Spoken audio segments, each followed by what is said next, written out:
Salut à toutes et à tous, bienvenue dans l'Improcast, le podcast du Café Théâtre L'Improviste à Brive. Aujourd'hui nous sommes le 23 octobre et c'est le grand jour. Tom Boudet lance sa tournée à Brive avec son spectacle Vous dit quoi. Hier soir il a déjà fait vivre notre salle et ce soir c'est reparti pour une nouvelle session de fou rire. Oui, on est ravis de t'accueillir Tom pour ce coup d'envoi, le spectacle, un vrai phénomène qui va faire le tour de la France. Alors Tom, bienvenue chez nous.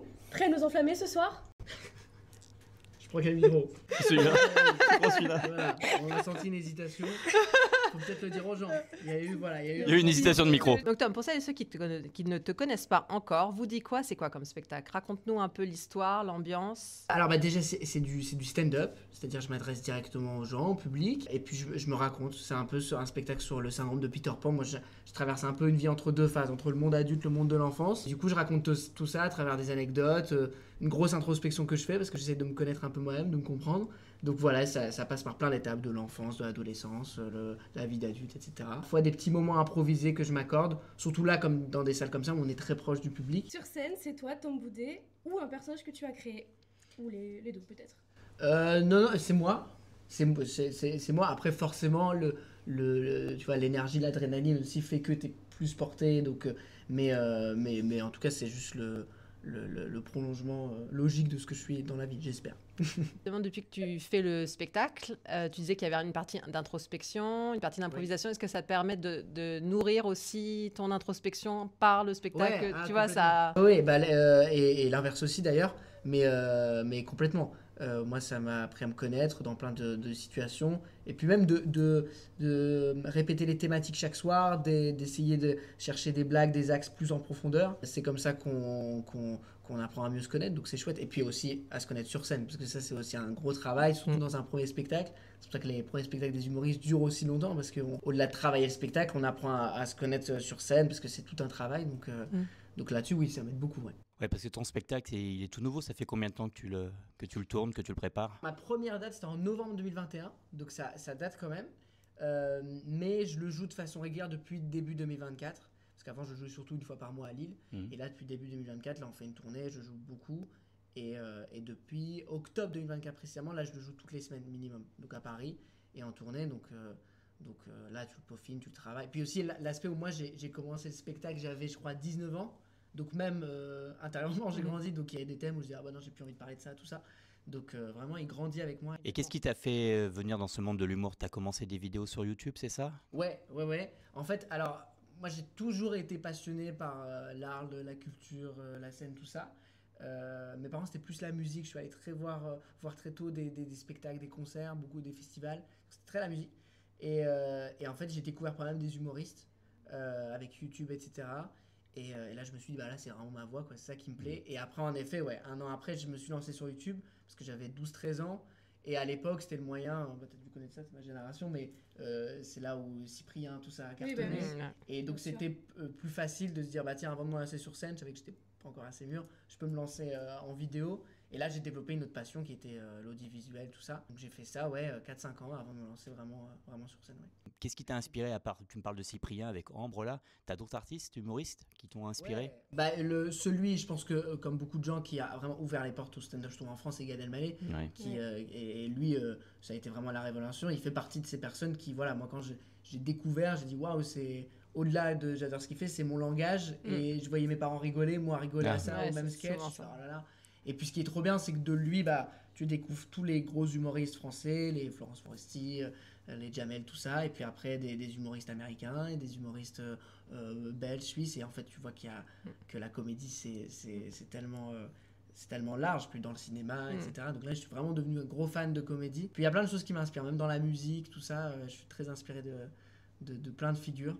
Mais Gad, voilà, c'est le premier qui ouvre les portes, je crois, aux gens. Mais de toute façon, tout le monde le dit, hein, même les créateurs de salles disent que voilà, ça part de lui parce qu'il a amené le stand-up et les comedy clubs en France. Et justement, dans la communauté des humoristes, tu as des références, des parrains, des gens que tu es en contact avec eux régulièrement pour poser des questions. C'est trop bien en fait avec ce milieu. Déjà, c'est un petit milieu et surtout qu'on est un peu logé à la même enseigne, quoi. Quand on travaille dans un comedy club pour peaufiner nos sketchs, on fait 5-10 minutes de passage.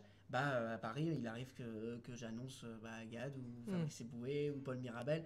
Et ça, c'est super parce qu'on le découvre, on les voit travailler. Et en effet, en les regardant, on apprend, on peut aussi discuter avec eux sur leur expérience, tout ça. Moi, je suis assez attaché à ça, à la vision qu'ont ces gens-là, quoi. Parce que c'est des gens qui ont des grosses carrières, que ce soit sur scène, au cinéma ou quoi. Il y en a plein, il y a aussi à Lille un humoriste, je sais pas si vous connaissez, qui s'appelle Julien Bing, Oui. qui est humoriste de Lille, qui est d'un Dunkerque à la base. Et lui, c'est le premier qui un peu m'a fait confiance et qui m'a dit voilà, tu peux faire la première partie. Et ce qui est trop beau, c'est que j'ai assisté en fait à toute son ascension, quoi. Lui, c'était plus sur les réseaux. Et aujourd'hui, il fait des salles voilà, de plus de 1000 personnes et tout. Et je le suis encore parfois sur quelques dates. C'est un ami aussi dans la vie. Trop bien de aussi partager l'ascension de certaines personnes en étant à côté d'eux, en faisant leur première partie, en les accompagnant. C'est hyper agréable, quoi. Nous, on dit la vérité. C'est vrai que nous, on a eu Smaine qui nous a fait des retours sur toi, sur Kamini, qui nous a parlé de toi en disant vous recevez Tom Boudet, vraiment c'est bien. Regardez ce que tu faisais avant de t'appeler, de te mettre en rapport avec ta production. Et c'est vrai qu'on avait adoré. Et d'avoir des gens comme Smaine ou comme Kamini ou même comme Patrick Adler dire Tom, il sera là, tant mieux, c'est bien pour vous, c'est bien, c'est la jeune génération. Et franchement, c'était une très très belle découverte hier, je te le dis. Franchement, je parle à mon nom. Mais pareil. Non, vraiment. Voilà, on est heureux de te recevoir. On est heureux de te recevoir encore ce soir. On espère te recevoir en 2026. On verra ça après. Mais voilà, on est content. On voulait te le dire franchement que tu fais partie. Tu fais partie de la famille de l'improviste, des artistes qui viennent et qui reviendront. Voilà. Petite clin d'œil. En plus, c'est chouette aussi de participer parce que là, votre salaire est récente au moment où on tourne. 6 mois. 6 mois. Ouais, C'est aussi. trop bien aussi de. Moi, c'est ça qui me fascine en ce moment. Tellement que je suis amoureux de la comédie, c'est de voir que ça émerge de partout et que dans toutes les villes, on essaye d'avoir un lieu de comédie et les gens font ça bien et vous mettez les artistes à l'honneur, tout ça, c'est trop chouette, c'est trop bien. Mais merci beaucoup pour les compliments et merci à Smaïl et Patrick et Kamini, c'est trop sympa. Moi, je voulais savoir comment ça s'est passé Comedy Class.